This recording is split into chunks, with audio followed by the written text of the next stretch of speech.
La grande prière de Jésus, notre modèle.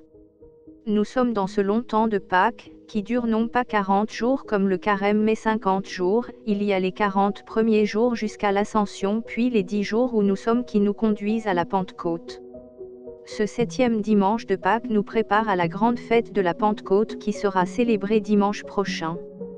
Ce jour-là, les apôtres se mettront à proclamer avec force et courage les merveilles de Dieu. Le livre des Actes des Apôtres mentionne aussi la présence de quelques femmes. Elles ont un rôle essentiel dans l'Église. Il y a aussi Marie, la mère de Jésus et quelques membres de sa proche famille. Toutes ces personnes sont réunies pour participer fidèlement à la prière. Les uns et les autres se préparent à la manifestation de la gloire divine qu'ils découvriront quelques jours plus tard. C'est de cette merveille qu'ils auront à témoigner jusqu'aux extrémités de la terre. Dans l'évangile de ce dimanche, nous découvrons la prière de Jésus. Elle nous le montre en totale communion avec son Père. Ils sont liés l'un à l'autre dans une communion éternelle. Cette prière de Jésus se situe à un moment important de sa vie, il se prépare à passer de ce monde à son Père. Sa mort sur la croix ne sera pas un échec mais une élévation. Ce sera la grande victoire de l'amour sur la mort et le péché. Au moment le plus dramatique de sa vie, Jésus veut partager à ses disciples sa joie d'avoir accompli sa mission.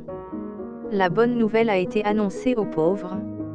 Les petits et les exclus ont été les premiers à l'accueillir. C'est pour toutes ces merveilles que Jésus rend grâce. En lisant cet évangile, nous découvrons ce que doit être la vraie prière. Trop souvent, elle n'est que plainte et requête. Nous ne devons jamais oublier que la plus belle expression de la prière c'est la louange et l'action de grâce. Nous sommes invités à suivre l'exemple de Jésus qui rendait grâce avant de demander. Nous sommes aussi invités à dire merci à Dieu, dans notre prière quotidienne.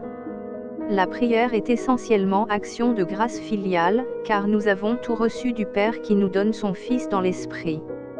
La prière d'action de grâce au Père se traduit par ces mots que Jésus a vécus de l'intérieur et qu'il exprimait avec tout son corps, reconnaissance, accueil, écoute, merci, bénédiction. Dans cette prière que nous adressons au Père, nous devons souligner le rôle important de Marie, la mère de Jésus. Elle était présente dans le groupe des apôtres. Elle est aussi dans l'Église d'aujourd'hui pour accompagner et soutenir notre prière. Comme autrefois, Marie continue à nous renvoyer au Christ et à son évangile, elle ne cesse de nous redire, faites tout ce qu'il vous dira. Et ce que Jésus nous dit, c'est de nous remplir de la source d'eau vive qui est en Dieu. Elle se fait ainsi l'éducatrice du peuple chrétien, lui apprenant la prière, la rencontre avec Dieu, élément central et indispensable pour que l'œuvre des pasteurs et des fidèles ait toujours dans le Seigneur son commencement et sa motivation profonde. Avec Marie et avec toute l'Église, nous nous tournons vers toi, Seigneur, nous nous préparons à accueillir le don de ton Esprit à la Pentecôte.